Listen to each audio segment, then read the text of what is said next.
Welcome to মিঠুর রকমারি রান্না। আজকে সবার প্রিয় একটা রেসিপি নিয়ে চলে এসেছি, যেটা দেখেই বুঝতে পারছো আমি কিসের কথা বলছি। শীতকালে পিকনিক হোক কি বিয়েবাড়ি হোক বা যে কোনো অনুষ্ঠান বাড়ি বা বাড়িতে কোনো পার্টি হোক, এই রেসিপিটা ছাড়া ঠিক যেন জমে না। হ্যাঁ হ্যাঁ, আমি কড়াইশুঁটি কচুরির কথাই বলছি। আর তার সাথে আলুর দম না হলে কি জমে নাকি? তবে আজকে আলুর দমটা আমি শেখাবো না তোমাদেরকে, তবে কড়াইশুঁটির কচুরির রেসিপিটা কিন্তু আমি তোমাদেরকে আজকে শেখাতে চলেছি। তাই পুরো ভিডিওটা দেখতে হবে কিন্তু ঠিক করে শিখতে গেলে। যারা নতুন নতুন রান্না শিখছো তারা কিন্তু খুব ভালো করে স্টেপসগুলো ফলো করো এবং প্রত্যেকটা ইনগ্রেডিয়েন্টস ঠিকঠাক মতন ইউজ করো, তাহলে একদম পারফেক্ট কচুরি বাড়িতে বানিয়ে ফেলতে পারবে। আর রেসিপিটা যদি ভালো লেগে থাকে তাহলে আমাকে কিন্তু লাইক অ্যান্ড কমেন্ট করতে একদম ভুলো না। তো চলো দেখিনি কি করে বানাচ্ছি। প্রথমেই ময়দা নিয়ে নিয়েছি, তার মধ্যে নুন আমি অ্যাড করে নিলাম, কারণ বেশ ভালো ময়ান দিয়ে মাখতে হবে ময়দাটাকে। তারপর চিনি এর মধ্যে 2 চামচ মতন আমি অ্যাড করে দিচ্ছি। এরপর সাদা তেল 2 চামচ মতন এর মধ্যে আমি দিয়ে দিচ্ছি।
পুরটা হবে না, কারণ মিষ্টি মিষ্টি হয় অনেকটাই।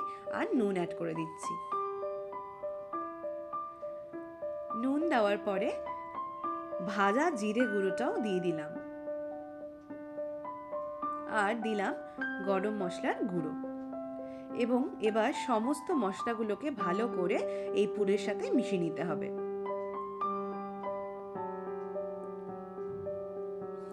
অনবরত নাড়তে চাড়তে হবে যাতে নিচে পুরটা পুড়ে না যায়। দেখো আস্তে আস্তে কিন্তু কালারটা শ্যাওলা শ্যাওলা সবুজের দিকে চেঞ্জ হয়ে যাচ্ছে। পুরটা কিন্তু হয়েই এসছে, আর কিছুক্ষণ হলেই এটাকে আমি নামিয়ে রেখে দেবো। হয়েই গেছে পুরটা। আর আমি সেই লেচিগুলোকে এইভাবে হাতের সাহায্যে ঘুরিয়ে ঘুরিয়ে নিতে হবে, মাঝখানটা বাটির মতন করে নিতে হবে, যাতে তার মধ্যে পুরটাকে দিয়ে ভালো করে ওটাকে মুখটা বন্ধ করে বেলা যায়। পুরটা দিলাম, দেওয়ার পরে দেখে নাও কি করে মুখটা বন্ধ করব। সামান্য একটু ময়দা তার মধ্যে দিয়ে তারপর মুখটাকে এইভাবে চেপে ঘুরিয়ে ঘুরিয়ে বন্ধ করে নিতে হবে, যাতে বেলার সময় পুরটা বেরিয়ে না আসে।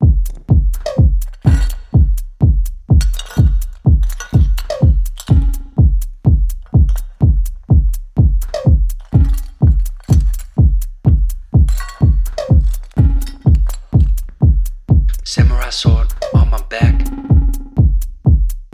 You don't know how to act. Maybe you should relax. Maybe you should relapse. Just kidding.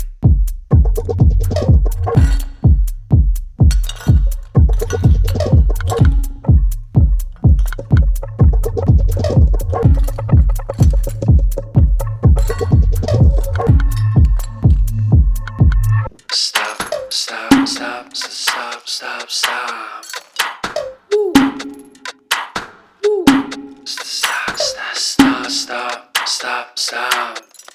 Stop, stop, stop, stop, stop, stop. Stop, stop, stop, stop, stop.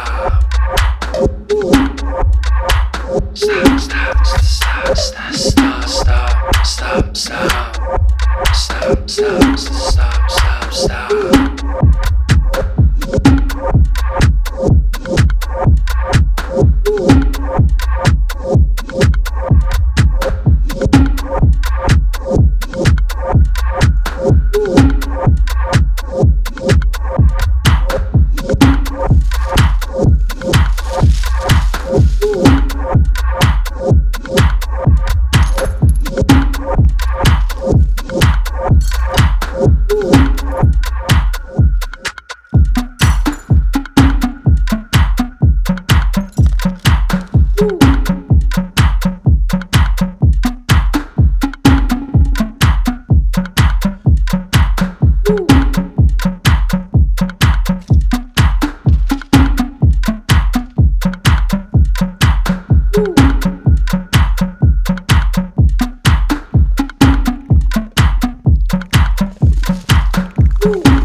তুলে রেখে দিলাম। এইভাবেই প্রত্যেকটা কচুরি আমি ভেজে নিচ্ছি এক এক করে। 3 নম্বরটা এরম তেলের মধ্যে ছেড়ে দিলাম আমি।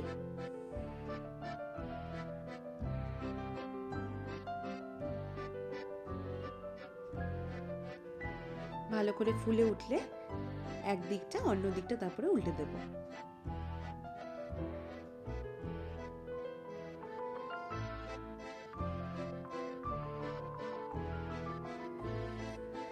দেখি খেতে ইচ্ছা করবে, এমন ভালো লাগে এই রেসিপিটা।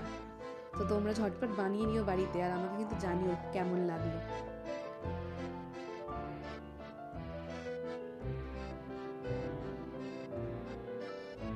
আমার কড়াইশুঁটির কচুরি কিন্তু তৈরি হয়ে গেছে। এবার এটাকে আমি সার্ভ করব আলুর দমের সাথে। দেখো আমার সমস্ত কড়াইশুঁটির কচুরিগুলো তৈরি হয়ে গেছে এবং আমি গরম গরম সার্ভ করছি এটা আলুর দমের সাথে। তোমরাও ঝটপট বানিয়ে নাও বাড়িতে এবং আমাকে কমেন্ট বক্সে কিন্তু জানাতে ভুলো না কেমন লাগলো। আর আলুর দমের রেসিপিটা আমি তোমাদেরকে পরে আরেকদিন শেখাবো। তা আলুর দম 2 রকমের হয়, একটা পেঁয়াজ ছাড়াও হয় আর একটা পেঁয়াজ দিয়েও হয়। আমি 2 রকমই তোমাদেরকে করে দেখাবো। তো আজকে এত অবধি ছিল, এরপরে নতুন আবার একটা রেসিপি নিয়ে চলে আসবো সবার মধ্যে। আজকে যেটুকু দেখালাম সেইটুকু আশা করি সবার ভালো লেগেছে, আর দেখার জন্য ধন্যবাদ।